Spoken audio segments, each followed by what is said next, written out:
Hello guys, welcome back to our channel. Episode ആരംഭിക്കുമ്പോൾ കാണിക്കുന്നത് ആനന്ദ നിലയമാണ്. വസുന്ധരയോട് വർമ്മ പറയുകയാണ്, എന്താണെങ്കിലും നീ ചെയ്തത് വലിയ തെറ്റ് തന്നെയാ വസു. എന്താണെങ്കിലും ഇത്രയും നാളും ഞാൻ എല്ലാം സഹിച്ചു. ഇനി എന്നെ കൊണ്ട് അതിനാകില്ല. ഞാനും ചില കടുത്ത തീരുമാനങ്ങളൊക്കെ എടുക്കാൻ പോവുകയാണ്. അത്രയും പറഞ്ഞ് വർമ്മ പോകാനൊരുങ്ങുമ്പോൾ വസുന്ധര പറയുകയാണ്, ആനന്ദേട്ട, എനിക്കും ചിലത് പറയാനുണ്ട്. ആനന്ദേട്ടൻ പറഞ്ഞതെല്ലാം സത്യമാണ്. എന്നാൽ എൻ്റെ ചോദ്യങ്ങൾക്കും കൂടി ആനന്ദേട്ടൻ ഉത്തരം തരികയാണെങ്കിൽ ശ്യാമയെ പഴയതിനേക്കാൾ കൂടുതലായി ഞാൻ സ്നേഹിക്കാം. എൻ്റെ അരുൺ ഇന്ന് ഒറ്റയ്ക്കല്ല, അവന് ഭാര്യയായി ഐശ്വര്യ കൂടെയുണ്ട്. ഐശ്വര്യ അശ്വതിയുടെയും കുഞ്ഞിൻ്റെയും കാര്യം അറിഞ്ഞാൽ അവളുടെ അവസ്ഥ എന്തായിരിക്കും? എങ്ങനെയെങ്കിലും ഐശ്വര്യയെ തകർക്കണം, ആ ഒരു ഉദ്ദേശം മാത്രമേ ശ്യാമയ്ക്കുള്ളൂ. അതിനുവേണ്ടിയാണ് അവള് അശ്വതിയെ കരുവാക്കിയിരിക്കുന്നതും. അതൊന്നും ആനന്ദേട്ടന് മനസ്സിലാകുന്നില്ലെന്ന് മാത്രം. എല്ലാം വസുവിന്റെ തോന്നലാണ്. ആവശ്യമില്ലാത്തത് മനസ്സിൽ കയറ്റിവെച്ചിരിക്കുന്നവരോടെ ഒന്നും പറഞ്ഞിട്ട് ഒരു കാര്യവുമില്ല. ഇനി നമ്മുടെ കുടുംബത്തെ ഓർത്ത് ഞാനൊരു കാര്യം പറയുകയാണ്. സംഭവിച്ചു പോയ തെറ്റുകൾ തിരുത്താൻ വസുവിനെ കൊണ്ടാകണം. പക്ഷെ അപ്പോഴും തിരുത്താൻ പറ്റാത്തൊരു തെറ്റ് വസു ചെയ്തിട്ടുണ്ട്. അശ്വതി, പിന്നെ അരുണിന്റെയും അശ്വതിയുടെയും ആ കുഞ്ഞു മോള്, അതെന്നും ഒരു നൊമ്പരമായി നമ്മളെ വേട്ടയാടിക്കൊണ്ടേയിരിക്കും. അത്രയും പറഞ്ഞ് വർമ്മ മുറിയിൽ നിന്നും പോകുമ്പോൾ ആകെ തകർന്നു നിൽക്കുകയാണ് വസുന്ധര. നേരം പുലർച്ചെയാകുന്നു. പിന്നീട് കാണിക്കുന്നത് അശ്വതിയെയും ശ്രീകുട്ടിയുമാണ്.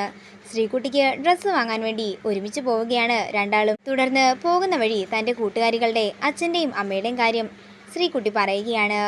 എൻ്റെ ക്ലാസ്സിലെ എൻ്റെ കൂട്ടുകാരികളിലെ അവര് അച്ഛൻ്റെയും അമ്മയുടെയും ഒപ്പം ബീച്ചിലും ഷോപ്പിങ്ങിനുമൊക്കെ പോകുന്ന കാര്യം എൻ്റെ അടുത്ത് വന്ന് പറയാറുണ്ട്. എനിക്കും ആഗ്രഹമുണ്ടമ്മേ അങ്ങനെയൊക്കെ പോകാൻ. ഞാനൊരു കാര്യം ചോദിച്ചാൽ അമ്മ സത്യം പറയുമോ?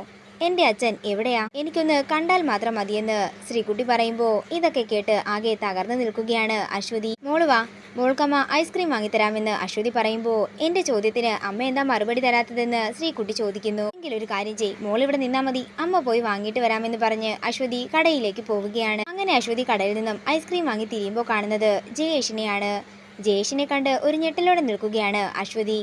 ഇത്തവണ എന്താണെങ്കിലും നീ എൻ്റെ കയ്യിൽ നിന്നും രക്ഷപ്പെടാൻ പോകുന്നില്ല. അത്രയും പറഞ്ഞ് ജയേഷ് അശ്വതിയുടെ കയ്യിൽ പിടിക്കുമ്പോൾ ആ കൈ തട്ടിമാറ്റി അശ്വതി അവിടുന്ന് എങ്ങനെയൊക്കെയോ രക്ഷപ്പെടുകയാണ്. അങ്ങനെ ജയേഷ് അശ്വതിയെ വിടാതെ പിന്തുടരുകയാണ്. ഒടുവിൽ അശ്വതി എവിടെ പോയി മറിഞ്ഞിരിക്കുമ്പോൾ അശ്വതിയെ കാണാത്തതിന്റെ ദേഷ്യത്തില് ജയേഷ് അവിടെ നിന്ന് പോവുകയാണ്. തുടർന്ന് റോഡിലേക്ക് ഇറങ്ങുന്ന അശ്വതി അഖിലിനെ കാണുകയും അഖിലിന്റെ അടുത്ത് ചെന്ന് കാര്യങ്ങൾ പറയുകയും ചെയ്യുന്നു.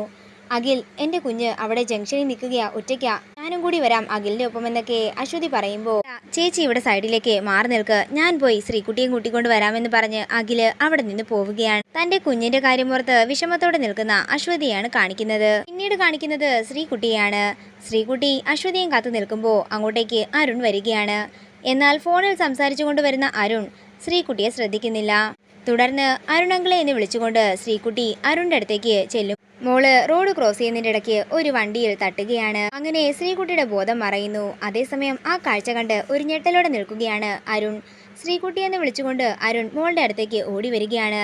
എന്തു പറ്റിയെന്ന് ചോദിക്കുമ്പോൾ ആക്സിഡന്റ് ഉണ്ടായതാണെന്ന് അവിടെയുള്ളവർ പറയുന്നു. അങ്ങനെ അരുൺ മോളെയും എടുത്തുകൊണ്ട് ഹോസ്പിറ്റലിലേക്ക് പോവുകയാണ്. എന്തു ചെയ്യണമെന്നറിയാതെ അരുൺ ടെൻഷനോടെ നിൽക്കുകയാണ്. അപ്പോഴാണ് അശ്വതിയുടെ നമ്പർ ആദിയുടെ ഫോണിൽ നിന്നും എടുത്ത കാര്യം അരുണിന് ഓർമ്മ വരുന്നത്. അരുൺ അശ്വതിയുടെ ഫോണിലേക്ക് വിളിക്കുന്നുണ്ടെങ്കിലും ജയേഷാകും വിളിക്കുന്നതെന്ന് കരുതി അശ്വതി കോൾ എടുക്കുന്നില്ല.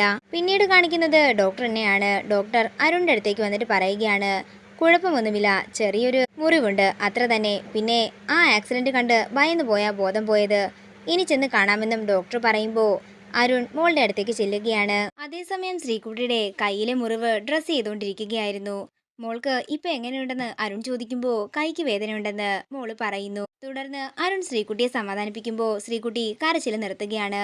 ഇത് കാണുന്ന സിസ്റ്റർ പറയുകയാണ്, അച്ഛൻ വന്നപ്പോ മോളുടെ വിഷമമെല്ലാം മാറിയല്ലോ.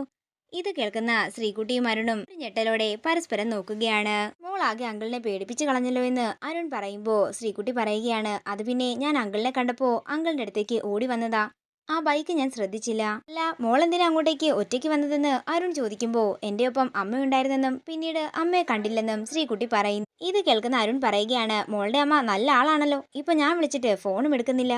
അങ്കിള് ഒന്നുകൂടി വിളിക്ക്, ഞാൻ സംസാരിക്കാമെന്ന് ശ്രീകുട്ടി പറയുന്നു. അങ്ങനെ അരുൺ വീണ്ടും അശ്വതിയുടെ ഫോണിലേക്ക് വിളിക്കുന്നുണ്ടെങ്കിലും ജയേഷ് ആണെന്ന് കരുതി അരുണിന്റെ കോള് അശ്വതി കട്ട് ചെയ്യുന്നു. മോളെ, അമ്മ ഫോൺ എടുക്കുന്നില്ലല്ലോ എന്ന് അരുൺ പറയുമ്പോൾ എങ്കിൽ നമുക്ക് വീട്ടിലേക്ക് പോകാമെന്നും അമ്മ വീട്ടിലുണ്ടാകുമെന്നും ശ്രീകുട്ടി പറയുന്നു.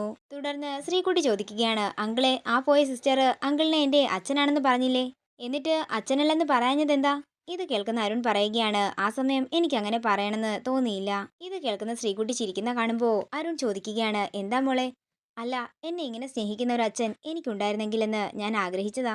മോൾക്കെന്നെ അത്രയ്ക്കും ഇഷ്ടമാണോ എന്ന് അരുൺ ചോദിക്കുമ്പോൾ അതെ, ഒത്തിരി ഇഷ്ടമാണെന്ന് ശ്രീകുട്ടി പറയുന്നു. അങ്ങനെ മോളെയും എടുത്തുകൊണ്ട് അരുൺ വീട്ടിലേക്ക് പോവുകയാണ്. പിന്നീട് കാണിക്കുന്നത് അഖിലിനെയാണ്. അഖില് അശ്വതിയുടെ അടുത്തേക്ക് ചെല്ലുമ്പോൾ അശ്വതി ടെൻഷനോട് ചോദിക്കുകയാണ്, അഖിലെ, എന്റെ മോൾ എവിടെ? ഞാൻ അവിടെ എല്ലാം നോക്കി, അവിടെ എങ്ങും മോൾ ഉണ്ടായിരുന്നില്ല. ഇത് കേൾക്കുന്ന അശ്വതി ടെൻഷനോട് നിൽക്കുമ്പോൾ അഖില് പറയുകയാണ്, ചേച്ചി ടെൻഷൻ അടിക്കണ്ട, മോൾക്ക് വീട്ടിലേക്കുള്ള വഴി അറിയാലോ, വീട്ടിലേക്ക് പോയിട്ടുണ്ടാകും. ഇത് കേൾക്കുന്ന അശ്വതി ടെൻഷനോടെ അഖിലിനെ നോക്കുകയാണ്. ഇതോടുകൂടി ഇന്നത്തെ എപ്പിസോഡ് ഇവിടെ തീരുകയാണ്. വീഡിയോ ഇഷ്ടമായെങ്കിൽ മറക്കാതെ ലൈക്ക് ചെയ്യുക, ഷെയർ ചെയ്യുക, കമന്റ് ചെയ്യുക. കൂടുതൽ സീരിയൽ അപ്ഡേറ്റ്സിനായി മറക്കാതെ സബ്സ്ക്രൈബ് ചെയ്യുക നയൻസ് ക്രിയേഷൻസ്.